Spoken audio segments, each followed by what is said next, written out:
oração. É com muita alegria que iniciamos a nossa manhã, a nossa semana. Hoje, dia 29 de março do ano de 2021, o encontro de número 290. Uma boa marca. Esperamos que a mensagem do dia possa repercutir e ser acolhida para nos motivar, nos esclarecer, nos consolar quanto à tarefa que aguarda e que vai, na verdade, promover, se bem aproveitada a lição, nosso progresso moral e espiritual. O tema de hoje, façamos nossa luz. Nós vamos dar continuidade às reflexões junto com Allan Kardec no livro A Gênese, Milagres e as Predições segundo o Espiritismo, livro de 1868. E nós estamos trabalhando com os milagres do Evangelho. Hoje, o item será trabalhado aqui, o 43 e o 44. O 43, Allan Kardec, traz uma passagem que está contida no Evangelho atribuído a Marcos, no capítulo 9, versículo de 1 a 9. Uma passagem muito conhecida e para muitos ainda cheia de mistérios.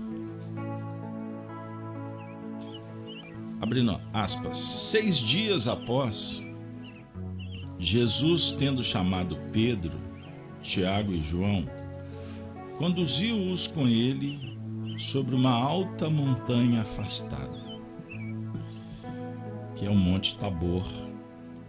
Ficava ao sudoeste do lago de Tarique e a 11 quilômetros ao sudeste de Nazaré. Tem aproximadamente 1.000 metros de altitude. Mas antes de continuar a leitura, vejam os números que não aparecem por acaso. 6 dias após, nós estamos, então, diante de um fenômeno, de um ciclo. A evolução setenária, os 7 dias da semana. Se é após 6 dias, quantas coisas não aconteceram? E se transfigurou diante deles? Jesus. E enquanto ele fazia suas preces, sua fisionomia parecia completamente outra. Suas vestes tornaram-se brilhantes de luz e brancas como a neve, de modo que não há nenhum alvejador sobre a terra que possa fazer algo assim tão branco. E eles viram aparecer Elias e Moisés, que conversavam com Jesus. Antes de prosseguir, nós estamos observando a transfiguração. A sua fisionomia parecia completamente outra. Aqueles que conhecem as atividades mediúnicas, estudam esses acontecimentos, é comum um médium se transfigurar quando ele tem um grau de mediunidade mais ostensiva. Naturalmente, essa transfiguração de Jesus, materializando luz, é um fenômeno muito raro. Mas, sem essa complexidade da luz, a transfiguração representa, na verdade, uma atuação espiritual sobre o corpo do médium. Por exemplo, uma entidade que se aproxima, os perispíritos se intercambiam e pode proporcionar, sim, essa alteração fisionômica. Mas, voltando ao texto, a luz, nunca, até então pela narrativa, nada na Terra naquele tempo expressava tanta alvura, tanta clareza, e nesse processo eles viram aparecer Elias e Moisés, que conversavam com Jesus. Dois espíritos, uma vez que Elias e Moisés viveram em outro período. Então, no cristianismo primitivo, o diálogo com os espíritos era um assunto pertinente, atual, prático. Então, Pedro disse a Jesus: Mestre, nós estamos bem aqui. Façamos 3 tendas, uma para vós, uma para Moisés e uma para Elias, porque ele não sabia o que dizer, de tanto que estava assustado. Vale ainda considerar a reverência de Pedro e, naturalmente, a perplexidade diante da ignorância. Ele não conhecia o fato, o fenômeno. Ele não conseguia explicação. Então vamos construir 3 tendas. A tenda no sentido da reverência, da observação da envergadura daqueles 3 grandes vultos. Moisés, um dos maiores vultos da história judaica. Elias, o maior profeta. Vamos lá. Ao mesmo tempo apareceu uma nuvem que os cobriu, e saiu dessa nuvem uma voz que disse estas palavras: Este é meu filho bem-amado, escutai-o. Que voz é essa? Meu Deus, perplexidade para todos. Logo, olhando de todos os lados, não viram mais ninguém senão Jesus, que permanecia só com eles. Quando desceram da montanha, ele os recomendou para não falar a ninguém o que tinham visto, até que o Filho do Homem fosse ressuscitado entre os mortos.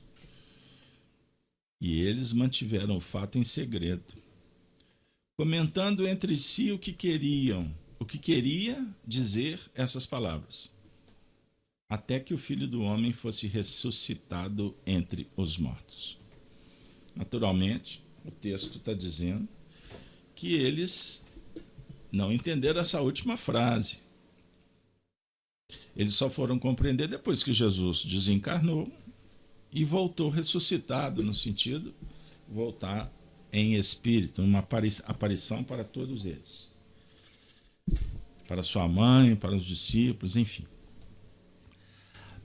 Bom, nós temos aqui agora uma apresentação de Kardec no que remonta à parte doutrinária. O que a ciência espírita pode nos auxiliar? Vamos lá. É ainda nas propriedades do fluido perispiritual que se pode encontrar a razão desse fenômeno. A transfiguração explicada no capítulo 14, número 39 dessa obra, é um fato bastante comum como consequência da irradiação fluídica, que pode modificar a aparência de um indivíduo.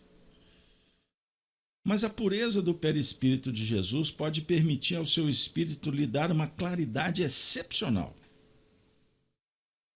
Quanto à aparição de Moisés e Elias, ela se inclui inteiramente no caso da todos os fenômenos do mesmo gênero. Continuando. De todas as faculdades que se revelaram em Jesus, não existe nenhuma que esteja em desacordo com as condições da humanidade e que não se encontre entre o comum dos homens, porque elas são da natureza. Mas pela superioridade de sua essência moral e de suas qualidades fluídicas, elas atingiram nele proporções acima do comum. Ele nos representava, a par do seu envoltório carnal, o estado dos espíritos puros. Extraordinário essa explicação de Kardec, porque vem enaltecer a condição humana de Jesus, sua natureza, que na verdade, como espírito puro, diferencia da nossa condição comum, né? Mas concede uma expressão que indica aonde a humanidade vai chegar. Conquistas que dialogam com a nossa estrutura espiritual, perispiritual. Então, o que era tido como um fenômeno milagroso, aos poucos os homens, pela ciência e pela vivência, ou seja, pela purificação dos seus corpos, teremos condições de lidar com estas expressões de uma forma natural. Pela condição, repito, evoluída de Jesus como um espírito puro, por certo vai demorar muito tempo, mas já podemos vislumbrar. Eu gostaria agora de abrir apenas alguns apontamentos para a gente caminhar para a reflexão no campo moral. Que essa passagem ela é tão rica e ela traz tantos símbolos que podem ser explorados que nos deixa até com uma dificuldade. Qual poderemos escolher? Eu vou aqui trazer um ponto básico em nível doutrinário. Porque dentro de todo o fenômeno, a narrativa traz Jesus numa condição superior, mas secundado por Moisés e por Elias. Nós sabemos que a revelação se dá dentro de um processo gradativo. Como eu falei dos ciclos de aprendizado, isso é representado sobre o ponto de vista individual e coletivo. Então, primeiro a lei, o conhecimento. Em segundo movimento, o profetismo, que é a sensibilidade que antecipa uma condição melhor da jornada. Então, simbolicamente, Moisés, quando oferece os 10 mandamentos, nos dá o que nós precisamos ao nível humano: ensinamento, diretriz. Funda-se uma escola chamada evolução. No segundo momento, a gente sai da filosofia e nós vamos para a prática. É o profetismo. Nós vamos profetizar. Nós vamos tentar ver o futuro, mas exercitando no plano do agora, focado nesses objetivos que precisamos atingir. Então a filosofia é o caminho, mas o amor é a luz. Então Jesus vem à Terra para dar aquele toque diferenciado, que é o sentimento que casa com a razão.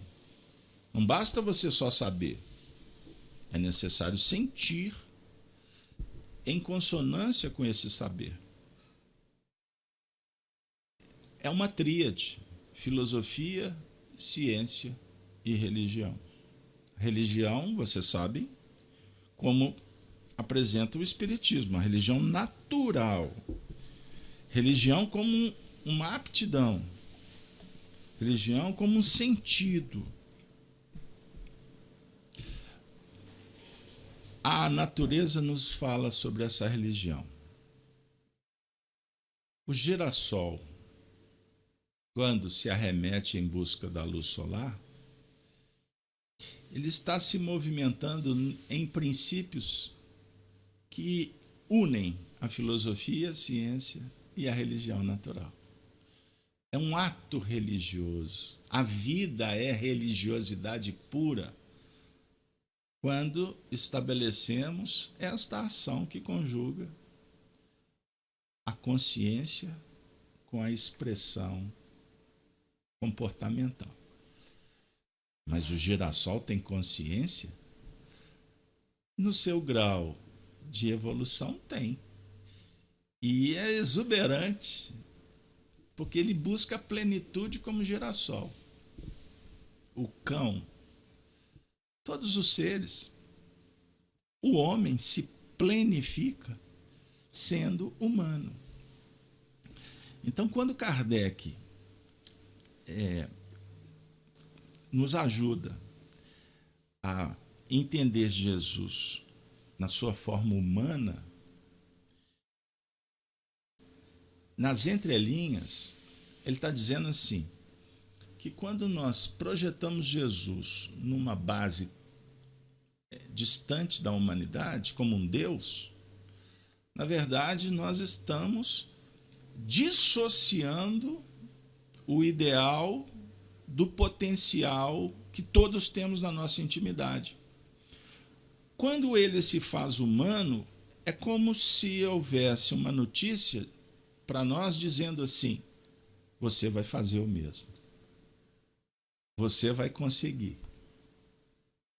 Não que a gente queira superar ou competir, mas nós precisamos verificar que o potencial que temos é desconhecido. Ele só está guardado. E à medida em que você for estudando, você for adquirindo inteligência para lidar com as informações que estão sendo estudadas, isso vai repercutir na sua vida. Então, a transfiguração de Jesus passa a ser um movimento possível na sua ação diária.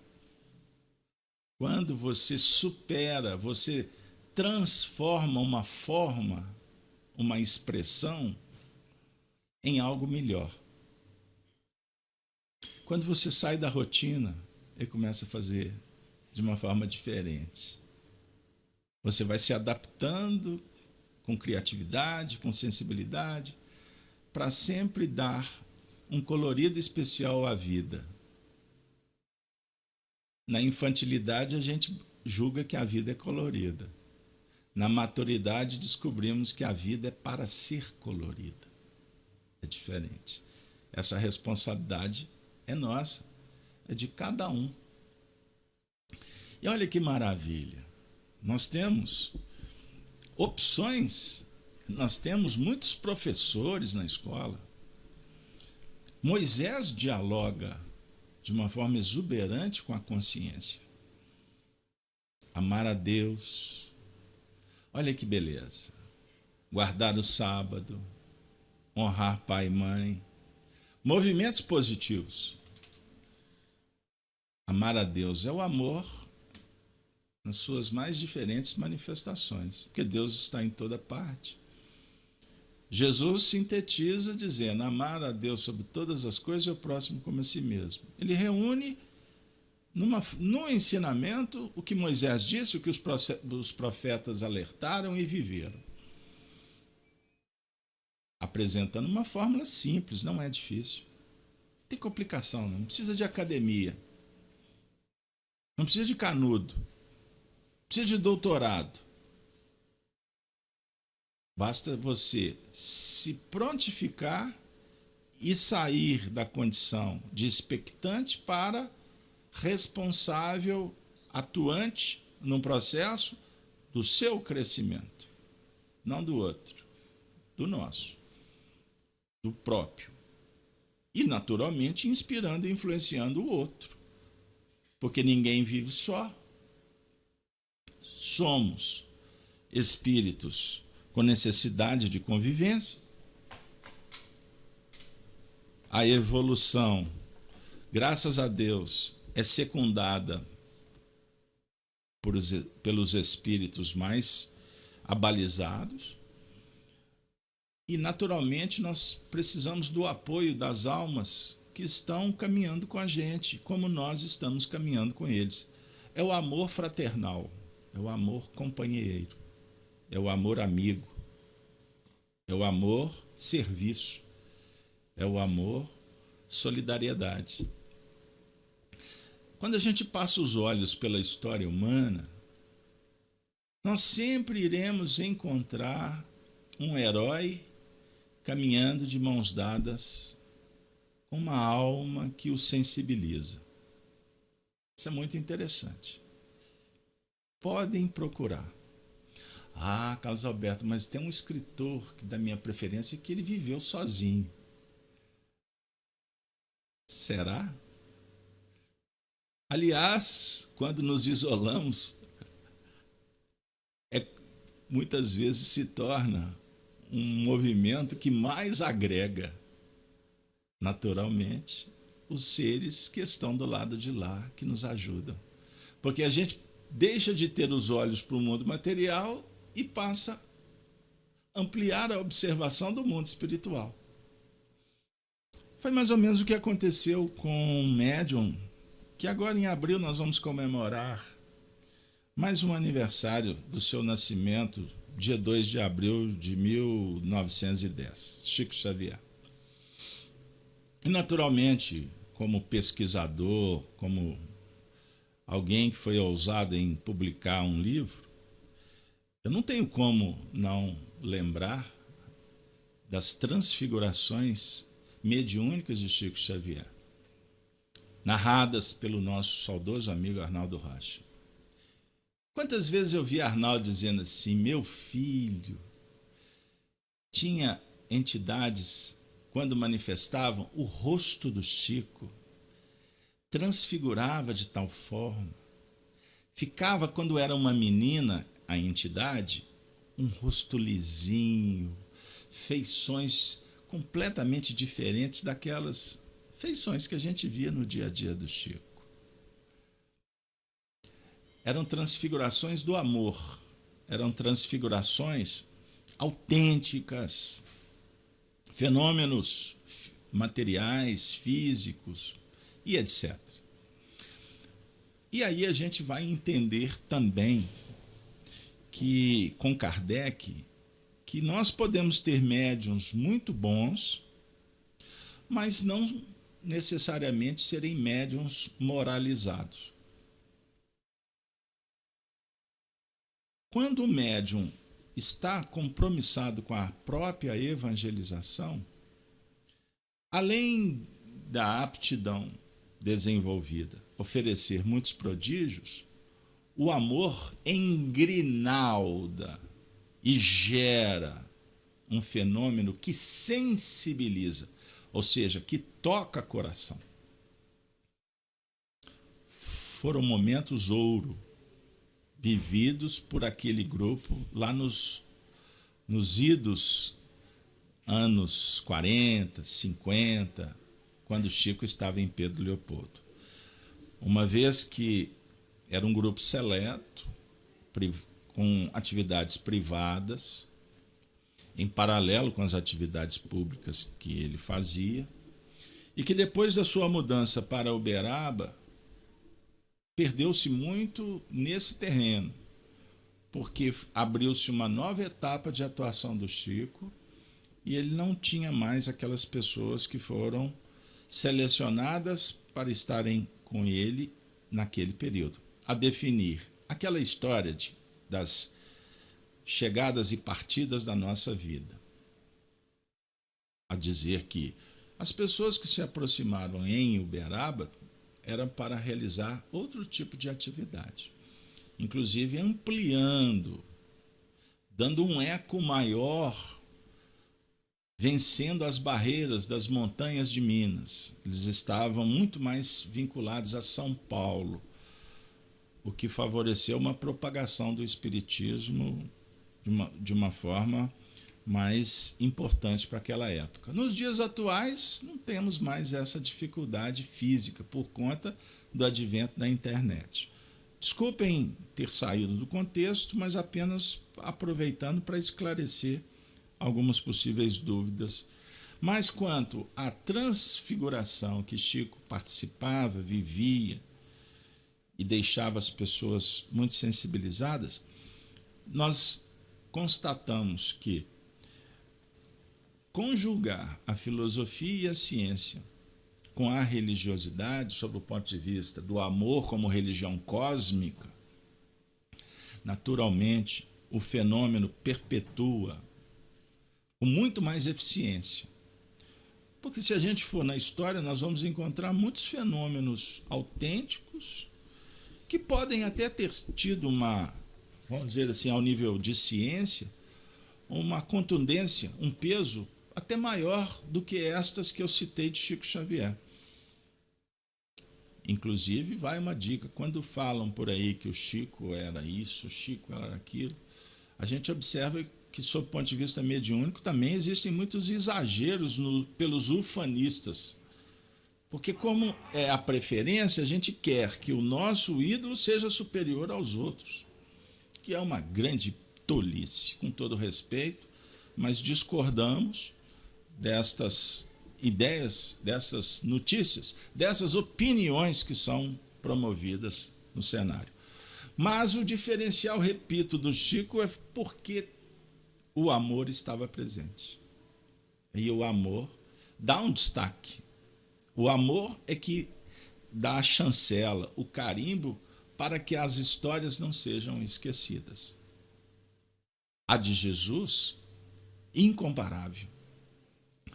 Era um fenômeno de transfiguração mediúnica, mas a luz que ficou até hoje para nós nesse fenômeno, tida como milagre, é que marcou.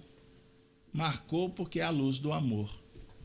Com isso, trazendo o evangelho no lar, o evangelho do coração para os nossos dias, para as nossas necessidades, porque você pode perguntar, o que essa transfiguração tem a ver comigo? Agora, Emmanuel vai te responder. Na lição de número 180 do livro Caminho, Verdade e Vida, ele inicia com um versículo de Jesus que é a dica.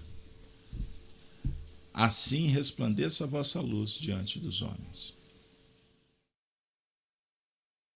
Ante a glória dos mundos evolvidos, das esferas sublimes que povoam o universo, o estreito campo em que nos agitamos na crosta planetária é limitado círculo de ação. Se o problema, no entanto, fosse apenas o de espaço, nada teríamos a lamentar.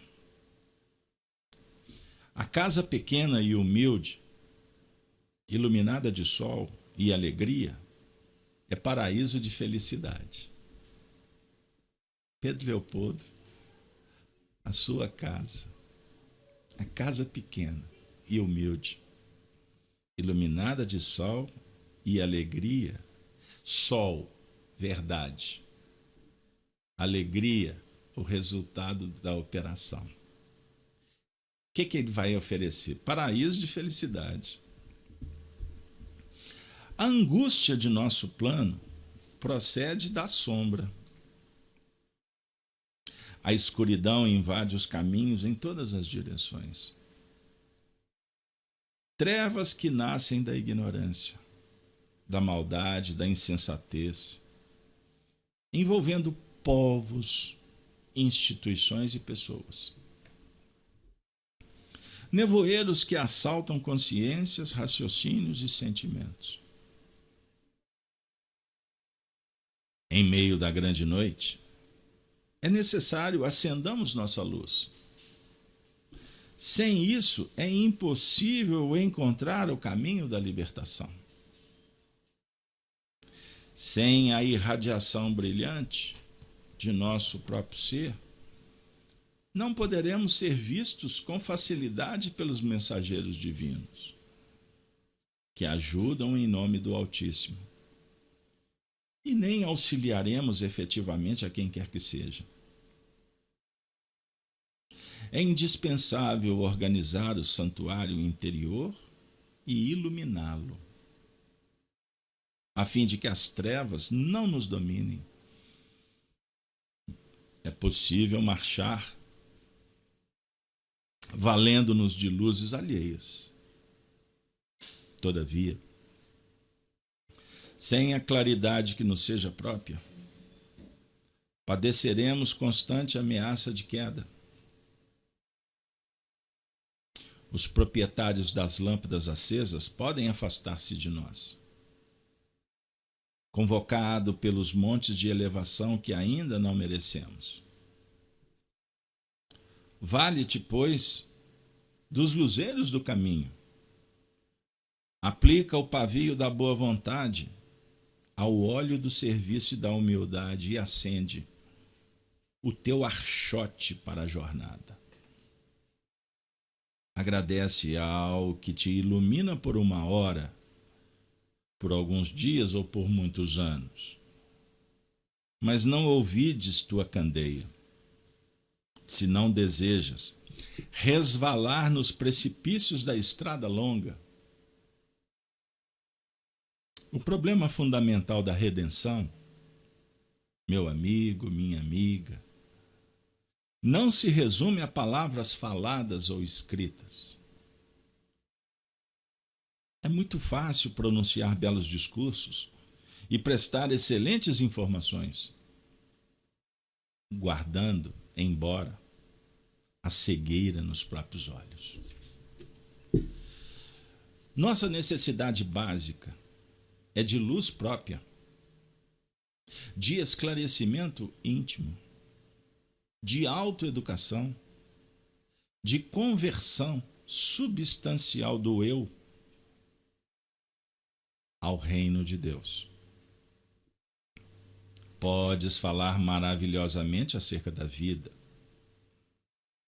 argumentar com brilho sobre a fé, ensinar os valores da crença, comer o pão da consolação, exaltar a paz, recolher as flores do bem, aproveitar os frutos da generosidade alheia, conquistar a coroa efêmera do louvor fácil, amontoar títulos diversos que te exornem a personalidade em trânsito pelos vales do mundo. Tudo isso, em verdade, pode fazer o espírito que se demora indefinidamente em certos ângulos da estrada. Todavia, avançar sem luz é impossível.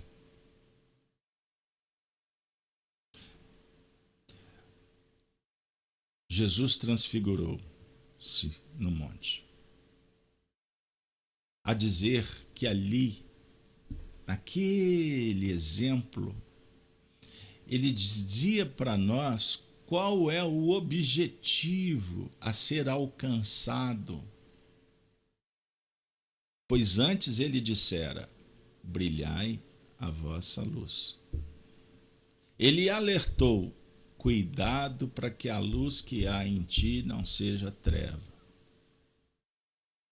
Mas antes da afirmativa e da alertiva, como Moisés, ele deu um fundamento quando disse: eu sou a luz do mundo. Quem me segue não anda em treva, mas tem a luz da vida. Mas ele te consolou dizendo: vós sois a luz do mundo. Observemos que o problema fundamental, então, é luz. Para que Jesus chegasse na condição da transfiguração no monte, na verdade, ali, ele estava dizendo da plenitude. Mas para ele ter alcançado aquele nível, mais à frente ele vai passar por um processo de um testemunho muito duro. Porque, na verdade, embora o testemunho venha depois, ele é atemporal. A passagem dele entre nós é 1 milésimo de segundo perto da evolução.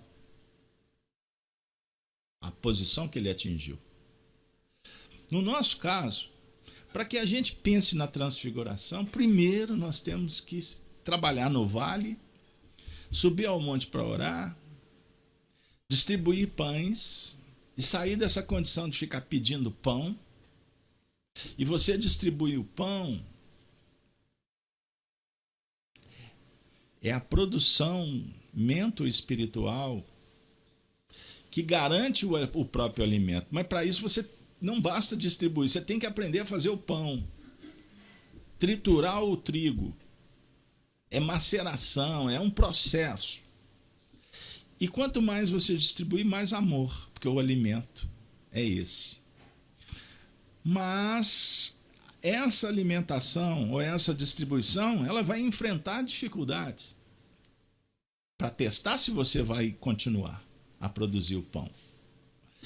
E essa dificuldade já está simbolizada no Monte da Caveira, aonde Jesus foi crucificado. Com isso, nós vamos entender ainda mais uma expressão usada por Bezerra de Menezes. O cristão que idealiza a sua cristificação precisa valorizar o processo da crucificação pessoal. Para cristianizar-se, passamos pela crucificação. Ninguém quer sofrer? Ninguém quer a dor. Mas o sofrimento, ele pode ser ou não inerente à dor. Depende de como você o avaliar. Então a dor visita a humanidade. Mas como reagimos à dor é de cada um. Francisco de Assis pedia a dor porque ele precisava de vencer o sofrimento. Ele pediu para ele ter as chagas do Cristo. Ele cuidou a vida toda dos doentes, da lepra, da hanseníase.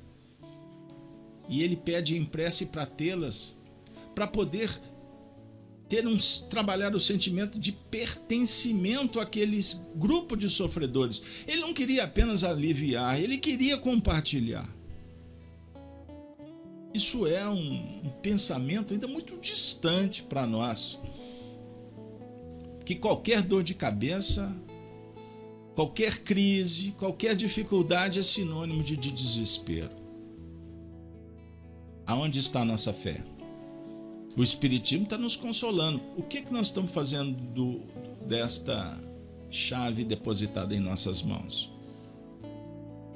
Então, o Emmanuel, nessa matéria, luz disponibilizada, façamos nossa luz, ele nos oferece, em uma página, poucos parágrafos, ele faz uma síntese filosófica do processo evolutivo.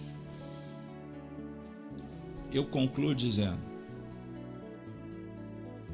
é muito bom caminhar com aqueles luminares da evolução.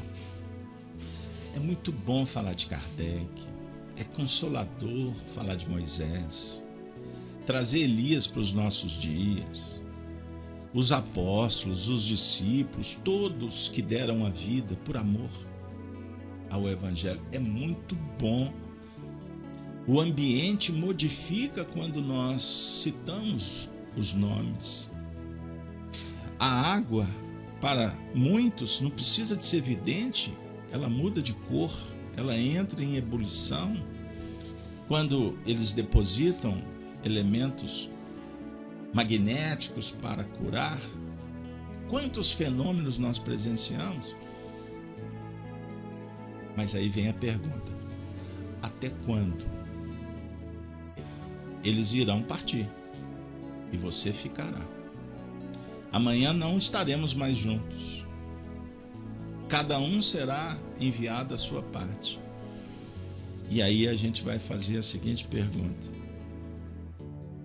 e a nossa luz? Pois avançar sem luz é impossível. Brilhemos a luz, façamos a luz. Eu lembro, para encerrar, daquelas senhoras que chegavam para o Chico e falavam assim: ô Chico. Aí ele dizia assim: oremos. Quantas vezes ele chegava para aquelas pessoas mais simples e perguntava se elas estavam orando por ele? Mas olha só, o Chico pediu para me orar. Ele estava falando para a gente acender um palete de fósforo. Quando você ora por alguém, você está fazendo luz. Agora, entrar nessa de não orar porque ele não precisa é vaidade, é ignorância. Com todo respeito, pessoal, é tolice. Todos precisamos uns dos outros e a oração é o orvalho da alma. Comece a fazer sua luz pela prece do coração. Gênese no lar, Evangelho no coração. Que Deus nos abençoe. Ave Cristo.